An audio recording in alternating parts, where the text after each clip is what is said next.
Assalamu alaikum student. Our today's topic is autosomal inheritance. To begin with our topic, we should know in human being,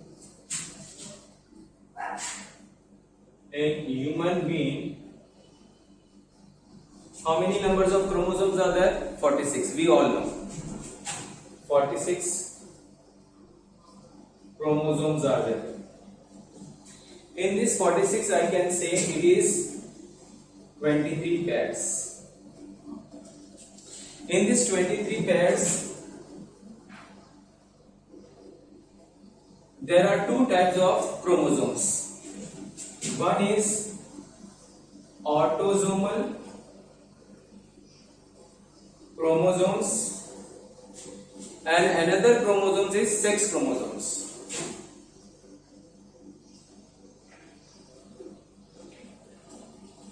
Now, autosomal chromosomes contribute 22 pairs of chromosomes.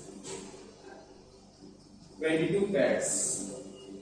That means 44 chromosomes are there. Okay? And what about sex chromosomes? One pair.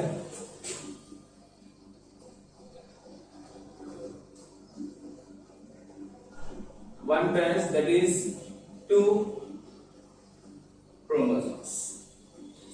These are not new for you. We already studied this from the lower standard, so we know that. Okay, in human being, each species have specific numbers of chromosomes. We have discussed a lot about the Drosophila, pea plant.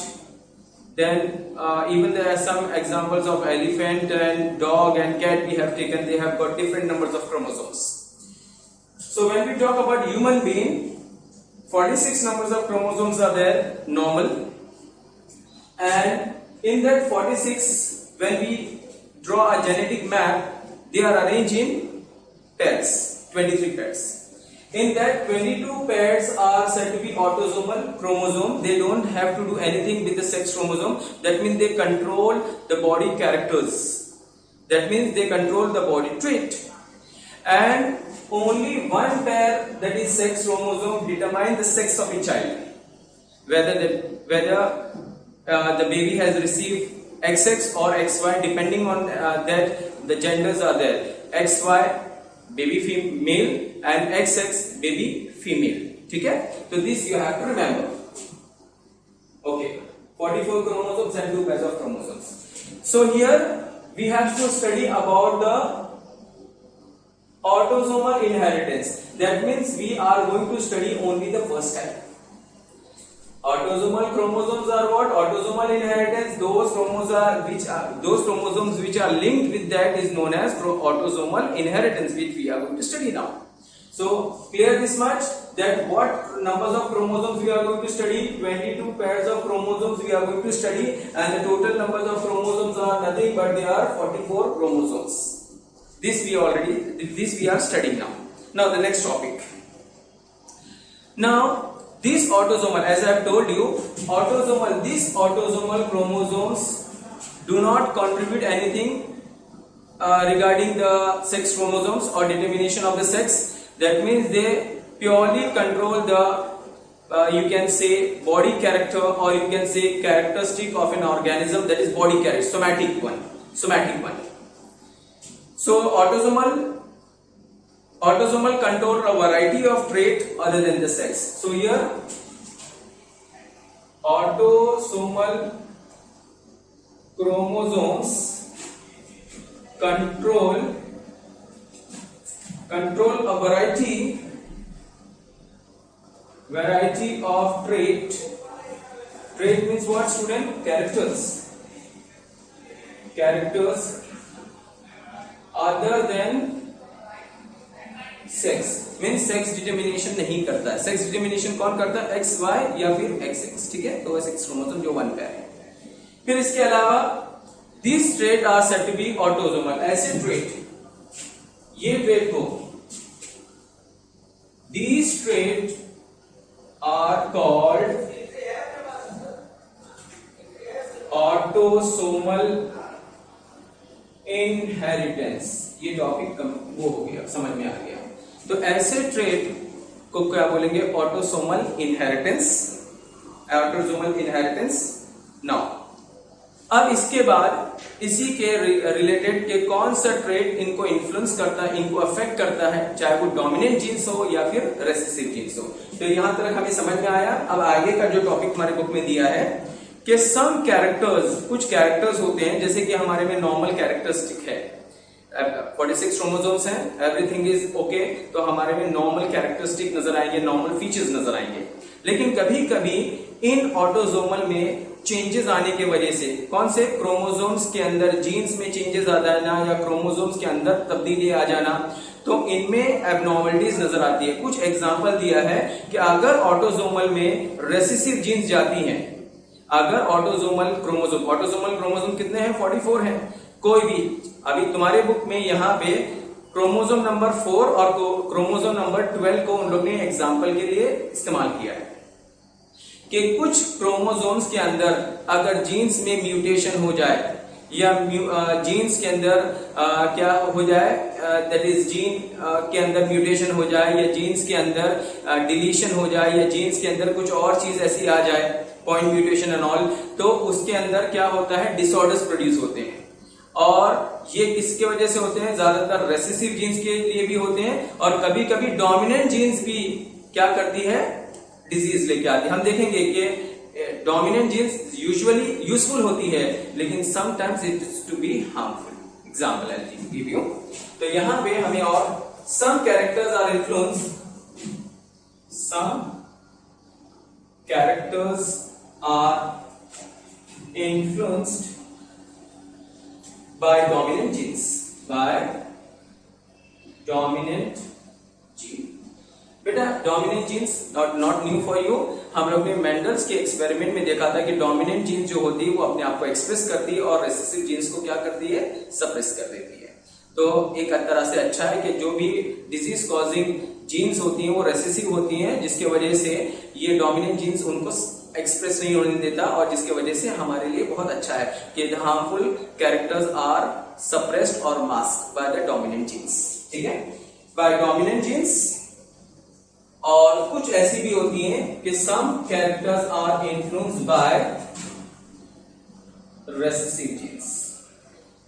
इन दोनों का example book में दिया है। अब हम वो पढ़ने जा रहे हैं कि यही ऑटोसोमल में, इनकी बात नहीं कर रहे हैं हम इनकी बिल्कुल बात नहीं कर रहे हैं, हम सिर्फ और सिर्फ 22 पेयर्स की बात कर रहे हैं। तो ये 22 पेयर्स ऑफ क्रोमोसोम्स के अंदर जो भी चेंजेस आएगा, कभी डोमिनेंट जीन्स आ गया तो क्या होगा, और रेसेसिव जीन्स आ गया तो भी यूजफुल या हार्मफुल, वो अभी हम पढ़ने जा रहे हैं। देखो इन्फ्लुएंस मतलब क्या? Some characters are influence means affect by dominant genes, कौन? ऑटोसोमल क्रोमोसोम्स में। तो some characters are influenced by dominant genes, at the same time some characters are influenced by the recessive genes. So we'll take two example of dominant genes as well as recessive genes। कुछ example दिए आपकी book में। अच्छा, अभी का और बात याद रखना, ज्यादातर डोमिनेंट जीन्स जो होती हैं वो ह्यूमन बीइंग में यूजफुल होती हैं, very rarely they are said to be harmful. यहाँ हम देखेंगे कि ऑटोसोमल में डोमिनेंट जीन्स होती है तो एक यूजफुल है और दूसरी जो है वो हार्मफुल है, और रेसेसिव जीन्स दूसरे में देखेंगे तो ज्यादातर हार्मफुल ही होती हैं। उन लोगों ने 2 एग्जाम्पल लिया है। ओके, अब ऑटोसोमल पहला मैं एक्सप्लेन करने जा रहा हूं, ये पहला वाला, ये वाला फर्स्ट वन, और ये सेकंड वन। तो some characters are influenced by the dominant genes. मैं डोमिनेंट जीन्स का एग्जांपल लूंगा जो कहां पे होंगी? ऑटोसोमल क्रोमोसोम्स पे होंगी, और फिर कुछ एग्जांपल लूंगा वो जीन्स कहां होंगी, वो भी ऑटोसोमल क्रोमोसोम्स में होंगी, लेकिन वो कौन सी जीन्स होंगी? Recessive genes. तो अब हम लोग next topic,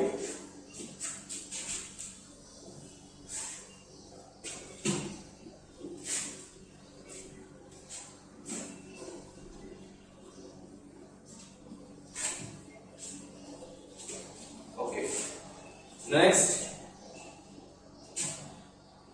you can say A, autosomal dominant trait,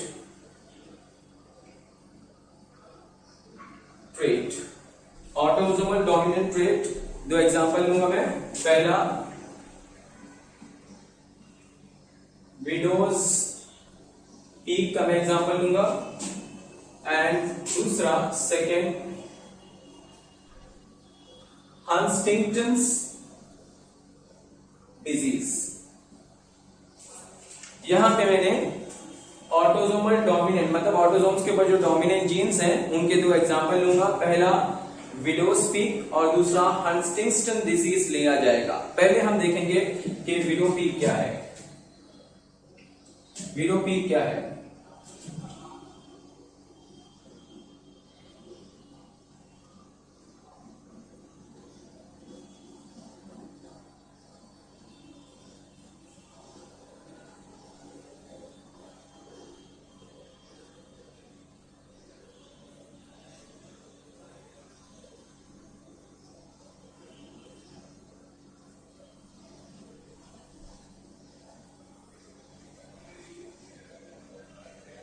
ये हेयर है, याद रखना, दिस इज हेयर। ये फोरहेड है, फोरहेड। बेटा ये जो आप जब गौर करो, ये फोरहेड है और ये फोरहेड पे जो हेयरलाइन है, फोरहेड पे जो हेयरलाइन है वो कौन सी शेप नजर आ रही है? V shape, V shape hairline on forehead, बराबर है। यहां पे कैसा नजर आ रहा है? Straight line on forehead. समझ में आया? मतलब अगर हम बाल ऊपर करेंगे तो किसी किसी के वी शेप बनता है। ये एग्जांपल है ऑटोसोमल डोमिनेंट ट्रेट का। आप देख सकते हो कि ये फोरहेड है, ये जो हमारा सामने वाला ये फोरहेड है। फोरहेड को अगर हम ऐसा करेंगे बाल तो ऐसा वी शेप बनता है। तो वी शेप जो है वो है मतलब एक वी शेप हेयरलाइन बनना फोरहेड पे, it is a characteristic of autosomal dominant trait. और ये जो है, ये जो कैरेक्टर्स है ये हेयरलाइन पे वी नहीं बन रहा है बल्कि स्ट्रेट बन रहा है। तो स्ट्रेट बनने का भी कैरेक्टर्स हेयरलाइन जो फोरहेड पे बन रहा है इसको बोलेंगे रेसेसिव। तो इसका मतलब अगर उसको हम लोग कुछ एग्जांपल है डब्ल्यू, इसका मतलब अगर इसके अंदर जीन्स देखेंगे तो एक क्रोमोसोम्स और दूसरे क्रोमोसोम्स में क्या हो सकता है? जैसे कैपिटल डब्ल्यू लिया है हमारे बुक में, कैपिटल डब्ल्यू और या फिर कैपिटल डब्ल्यू, मतलब दोनों डोमिनेंट होंगे। Both the genes are dominant, both the genes are dominant होंगे। और या फिर ऐसा हो सकता है कि एक क्रोमोसोम में डोमिनेंट हो और दूसरे में रेसेसिव हो। ये डोमिनेंट है और ये रेसेसिव है। तो इसका मतलब ये दोनों कंडीशन हो सकते हैं। वी लाइन हेयरलाइन के लिए कैपिटल डब्ल्यू एलील हो सकती है, जीन्स हो सकती है, या फिर capital W and small W भी हो सकती है। दोनों जो है, क्योंकि आपको मालूम है कि ये डोमिनेंट कैरेक्टर्स हैं तो डोमिनेंट कैरेक्टर डोमिनेंट ही कैरेक्टर लाएगा। और ये डोमिनेंट के साथ रेसेसिव है लेकिन रेसेसिव एक्सप्रेस नहीं हो पाएगा, डोमिनेंट उसको सप्रेस कर देगा। तो ये दोनों कंडीशन हो सकते हैं। V shaped hairline on the forehead तो ऑटोसोमल डोमिनेंट ट्रेट है, ये पहला हो गया। इसके अब इसके बारे में बताओ, जिसके अंदर कोई स्ट्रेट हेयरलाइन ऑन फोरहेड है, वी शेप नहीं बनता, ये एक रेसेसिव कैरेक्टर है। तो आप बताओ इसके अंदर जो क्रोमोसोम्स होंगे, जो क्रोमोसोम नंबर होते हैं, तो उसपे स्मॉल डब्ल्यू और स्मॉल डब्ल्यू होगा इन केस ऑफ फीमेल, है ना। और मेल में भी इसी तरह होगा। तो ये स्मॉल और ये बोथ आर रेसेसिव। यहां पे क्या लिखोगे? Both the genes are recessive. तो होमोलोगस जीन्स है, होमोलोगस रेसेसिव जीन्स बोल सकते हैं। होमोलोगस मतलब सिमिलर, रेसेसिव जीन्स। तो ये इसका क्या होगा बेटा? क्रोमोसोम्स के अंदर ये रेसेसिव जीन्स होंगे। इसके क्रोमोसोम्स में एक डोमिनेंट, एक दोनों डोमिनेंट हो सकते हैं या एक डोमिनेंट और रेसेसिव। तो ये एक एग्जांपल है ऑटोसोमल डोमिनेंट ट्रेट का, जिसको हम बोलते हैं विडोज पीक। दूसरा एग्जांपल, ये तो यूजफुल है, इससे कोई हार्म नहीं होता, लेकिन ये जो डिजीज है हंटिंगटन डिजीज, ये जो है डोमिनेंट होने के बाद भी एक तरह से हार्मफुल है। इसमें क्या होता है कि जब ये किसी के अंदर डिजीज हो जाती है, ये ज्यादातर क्रोमोसोम नंबर 4 पे होती है और क्रोमोसोम नंबर 4। क्रोमोसोम नंबर 4 मतलब क्या, जैसे पहला पैर क्रोमोसोम्स का, क्रोमोसोम्स की मैपिंग करते हैं, अरेंज करते हैं, मैपिंग करते हैं, उसको बोलते हैं। तो आप देखोगे ये फर्स्ट नंबर का क्रोमोसोम 1 पैर, फिर उसके बाद इसी तरह सेकेंड नंबर ऑफ क्रोमोसोम्स होते हैं। इस तरह से 44 क्रोमोसोम्स के पैर होते हैं, मतलब 23 पैर्स होते हैं। तो उसमें जो क्रोमोसोम नंबर 14 है उसके अंदर म्यूटेशन हो जाना, डिलीशन हो जाना या कुछ और चीजें आ जाना, जिसके वजह से पॉइंट म्यूटेशन हो जाना, जिसके वजह से एबनॉर्मलिटीज आ जाती है। और जब जिसमें हंटिंगटन डिजीज होती है वो पर्सन सफर होता है मेंटल रिटार्डेडनेस ने, मेंटल डिस्टर्बेंस होता है, रिटार्डेडनेस होता है। और इसमें क्या होता है कि जो ब्रेन के सेल्स होते हैं दे स्टार्ट डाइंग, जो ब्रेन के सेल्स होते हैं दे स्टार्ट डाइंग, जिसके वजह से ये बहुत एक सीरियस डिजीज है। और ये किसमें आती है, ऑटोसोमल डोमिनेंट ट्रेट में आती है। समझ में आ रहा है कि नहीं? तो मेंटल रिटार्डेडनेस जो है वो एक वन टाइप का कैरेक्टरिस्टिक है। तो यहां पे हम लोग ने देखा कि autosomal dominant trait like the widow speak, Huntington disease, और ये आपने देखा होगा कि इंडिविजुअल जो होते हैं हंटिंगटन डिजीज के inherited disorder result in the death of the brain cell. तो ब्रेन सेल इनके खराब होते चले जाए। और ये कहां पे देखने को मिला है, on chromosome number 4।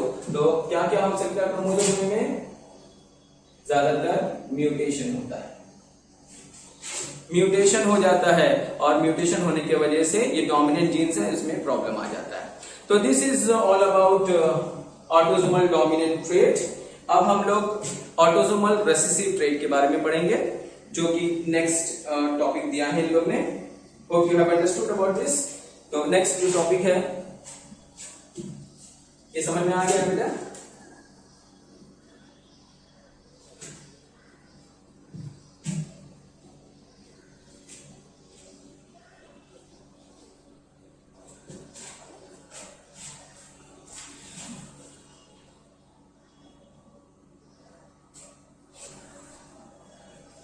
Next B1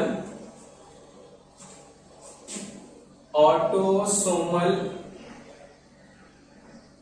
recessive trait. Autosomal recessive trait, इनके कुछ एग्जाम्पल दिए हैं। एग्जाम्पल्स आर पहला फिनाइल कीटोन्यूरिया, PKU बोलते हैं। कुछ एग्जाम्पल जो हमें ऑटोसोमल रेसेसिव ट्रेट, अगेन बहुत ज्यादा हार्मफुल होते हैं। Recessive trait are always harmful in human being. और यहां पे तुम देखोगे फिनाइल कीटोन्यूरिया, ये पहला एग्जाम्पल दिया है। दूसरा सिस्टिक फाइब्रोसिस, तीसरा सिकल सेल एनीमिया, और कई सारे एग्जाम्पल दिए हैं आपके बुक में। लेकिन एक्सप्लेन जो है वो एक ही चीज को किया गया है, वो हम देखेंगे कौन सा है। वो पहला दिया है फिनाइल कीटोन्यूरिया। ये डिजीज कौन से क्रोमोसोम्स पे होती है, क्यों होती है, और क्या है इसका मतलब, इसके क्रोमोसोम्स नंबर्स क्या है। ठीक है, तो यहाँ पे हम autosomal recessive traits like phenylketonuria, cystic fibrosis and sickle cell anaemia के बारे में हम पढ़ने जा रहे हैं। और इसके लिए सिकल सेल एनीमिया बहुत डिटेल में हम पढ़ेंगे। क्रिस क्रॉस इनहेरिटेंस है, उसमें हम देखेंगे किस तरह से डिजीज फैलती है। सेम यहाँ पे हम देखेंगे कि ऑटोसोमल इनहेरिटेंस में सबसे पहले जो डिजीज आपकी बुक में एक्सप्लेन की गई है वो फिनाइल कीटोन्यूरिया दिया है। तो लेट्स स्टार्ट नाउ।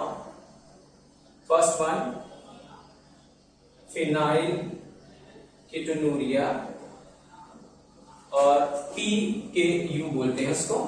अब ये क्या है, ये जो डिजीज पाई गई है, ये जो डिसऑर्डर है, you can say disorder on chromosomes number 12 में देखा गया है।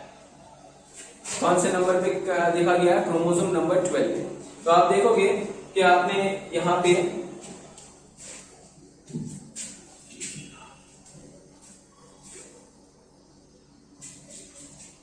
अभी मैंने आपको बताया था कि क्रोमोसोम्स जो होते हैं वो इस तरह से मैपिंग किया जाता है। क्रोमोसोम्स के जो सीक्वेंस होते हैं इस तरह से होते हैं। ये क्रोमोसोम्स है, ये फर्स्ट क्रोमोसोम्स फर्स्ट पेयर है, इसी तरह ये सेकेंड पेयर है एंड सो ऑन। और जो क्रोमोसोम नंबर 12 है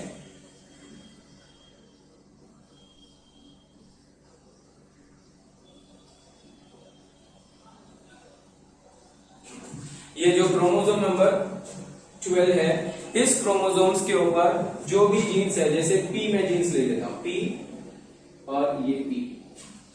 अब ये जो पी मैंने बनाया है ये रेसेसिव जीन्स है दोनों, मतलब मैं यहां बना देता हूं, क्रोमोसोम्स है ये, ठीक है। और ये जीन्स जो होनी चाहिए स्मॉल पी और स्मॉल पी, होना कैसे चाहिए थी, आइदर कैपिटल पी और कैपिटल पी स्मॉल पी भी चल जाता। लेकिन क्रोमोसोम नंबर 12 पे, जो क्रोमोसोम नंबर 12 है, ये 12 नंबर ऑफ क्रोमोसोम्स है, 12 नंबर ऑफ क्रोमोसोम्स है, इसके ऊपर दोनों जीन्स जो है वो रेसेसिव है। इसका मतलब homologous recessive jeans.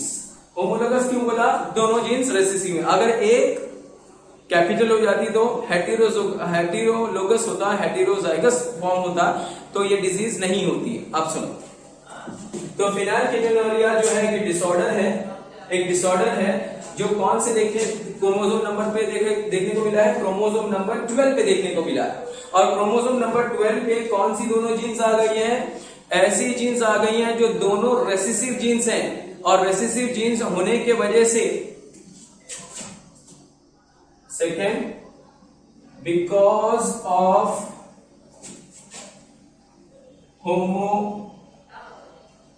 homologous recessive genes,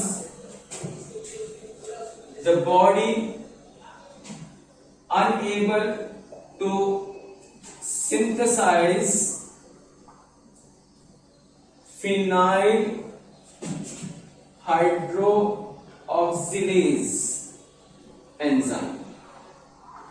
अभी मैं बता देता हूं, फिनाइल हाइड्रोक्सिलेज एंजाइम नहीं बनता। मतलब ये दोनों जीन्स रेसेसिव होने के वजह से हमारे बॉडी में नॉर्मल एक क्या बनता है, फिनाइल हाइड्रोक्सिलेज एंजाइम बनता है। अब ये नहीं बन रहा है, तो ये नहीं बन रहा है तो फिर अपने को फर्क क्या, अपने को ये फर्क है कि ये जो फिनाइल हाइड्रोक्सिलेज एंजाइम जब नॉर्मली बनता है तो ये हमारे बॉडी का एक अमाइनो एसिड होता है जिसका नाम है अमाइनो एसिड फिनाइल एलिनीन, जो हमारे बॉडी के अंदर नॉर्मली प्रेजेंट होती है, फिनाइल एलिनीन, उसको वो कन्वर्ट करता है थायरोसिन में। इसमें थायरोसिन, ये थायरोसिन में जब कन्वर्ट करता है तो ये हमारे बॉडी में मेटाबॉलिज्म करता है। मेटाबॉलिज्म मतलब नॉर्मल मेटाबॉलिज्म, मतलब thyroxine is required for functioning of normal metabolism. क्या फंक्शन करता है, नॉर्मल मेटाबॉलिज्म। अब जबकि ये एंजाइम ही प्रोड्यूस नहीं हुआ, फिनाइल हाइड्रोक्सिलेज जो किसके ऊपर काम करता है, फिनाइल एलिनीन के ऊपर काम करता है और उसको किसमें कन्वर्ट करता है, थायरोसिन में। You understood. जब वो थायरोसिन में को कन्वर्ट ही नहीं कर पाता है, किसमें मतलब फिनाइल एलिनीन को किसमें कन्वर्ट नहीं कर पाएगा, थायरोसिन में कन्वर्ट नहीं कर पाएगा, जिसके वजह से that result in accumulation of phenyl alanine in, you can say, किसमें जमा होकर चला जाएगा, in blood and cerebrospinal fluid।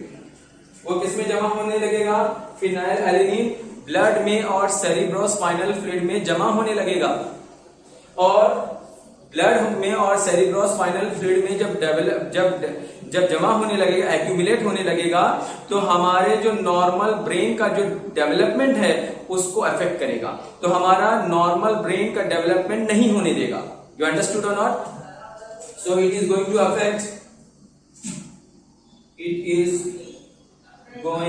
Affect the normal growth and development of brain। तो हमारे ब्रेन को अफेक्ट करेगा, नॉर्मल ग्रोथ एंड डेवलपमेंट नहीं होने देगा, जिसकी वजह से मेंटल रिटार्डेशन होगा, mental retardation and other complication.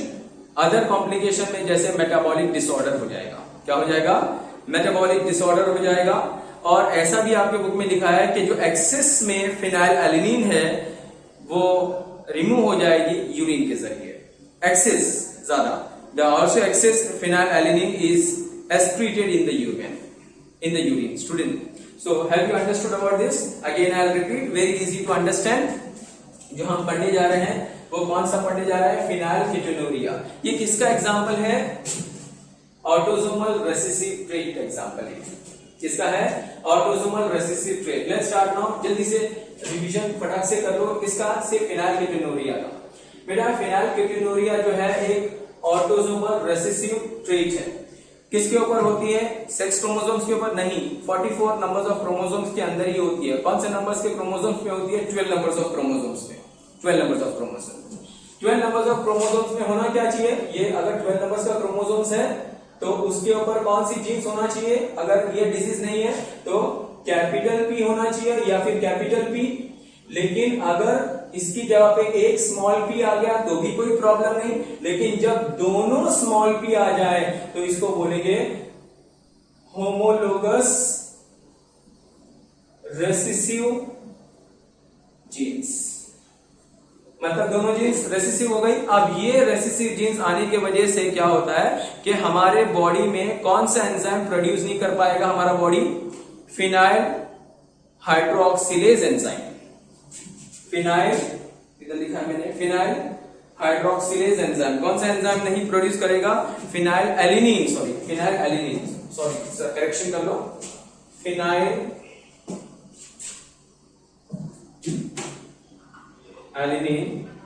Phenylalanine hydroxylase enzyme form नहीं हो पाएगा। ये एंजाइम हमारे बॉडी में क्या फंक्शन करता है? फिनाइलएलेनिन हाइड्रोक्सिलेज एंजाइम जो है हमारे बॉडी में, जो फिनाइलएलेनिन है ये अमाइनो एसिड है। ये एंजाइम कौन सा एंजाइम जरूरी है? जो बना नहीं, फिनाइलएलेनिन हाइड्रोक्सिलेज ये एंजाइम है जो नहीं बना है। अगर हमारे बॉडी में वो बनता तो क्या करता? जो हमारे बॉडी में अमाइनो एसिड है जिसका नाम है फिनाइलएलेनिन, उसको वो कन्वर्ट करता थायरोसिन में, और थायरोसिन में कन्वर्ट करने के बाद वो क्या करता है? थायरोसिन में जब कन्वर्ट करता है तो थायरोसिन हमारा नॉर्मल मेटाबॉलिज्म में कंट्रीब्यूट करता है, वो काम करता है, और जिसके वजह से कोई डिजीज नहीं होती। लेकिन अब क्या हुआ कि जब क्रोमोसोम नंबर 12 पे both the genes are recessive, ये जब रेसेसिव जीन्स बनी तो ये क्या नहीं कर पाई? जब रेसेसिव जीन्स बनी तो हमारे बॉडी में जो फिनाइलएलेनिन हाइड्रोक्सिलेज एंजाइम प्रोड्यूस होना चाहिए था वो नहीं प्रोड्यूस हुआ, जिसके वजह से हमारे बॉडी में जो अमाइनो एसिड है फिनाइलएलेनिन वो कन्वर्ट नहीं हो पाई। किसमें? थायरोसिन में। जब थायरोसिन में कन्वर्ट नहीं हो पाई तो क्या हो गया? हमारा मेटाबॉलिक डिसऑर्डर नजर आया, मतलब मेटाबॉलिज्म नहीं हो पाया, जिसके वजह से ये फिनाइलएलेनिन जो है, जो किसमें कन्वर्ट होना चाहिए? थायरोसिन में, तो वो कन्वर्ट नहीं हो पाया, तो वो फिर हमारे बॉडी में ब्लड में एक्यूमुलेट होता है और सेरिब्रोस्पाइनल फ्लूइड में एक्यूमुलेट होता है। जब ये एक्यूमुलेशन स्टार्ट हो जाता है तो ये हमारे ब्रेन के डेवलपमेंट और ये क्या बोलते हैं फॉर्मेशन में, द ब्रेन का जो affect the normal growth and development of the brain is been affected, जिसके वजह से mental retardation is very common in this type of in this person who is affected by this types of recessive genes. और एक और word in लोग ने दिया है कि excess of phenylalanine is excreted in the urine. Hope you have understood about this concept of P KU short form. Okay, next time हम जो है अब उसके बाद ऑटोसोमल इनहेरिटेंस है, अब उसके बाद हम सेक्स इनहेरिटेंस डिजीज के लिए जाएंगे। Those characters which are linked with the X and Y chromosomes के बारे में हम पढ़ेंगे, जिसको हम बोलेंगे instead of autosomal inheritance sex inheritance, because these are the two chromosomes which are involve in inheritance of the sex. Thank you student.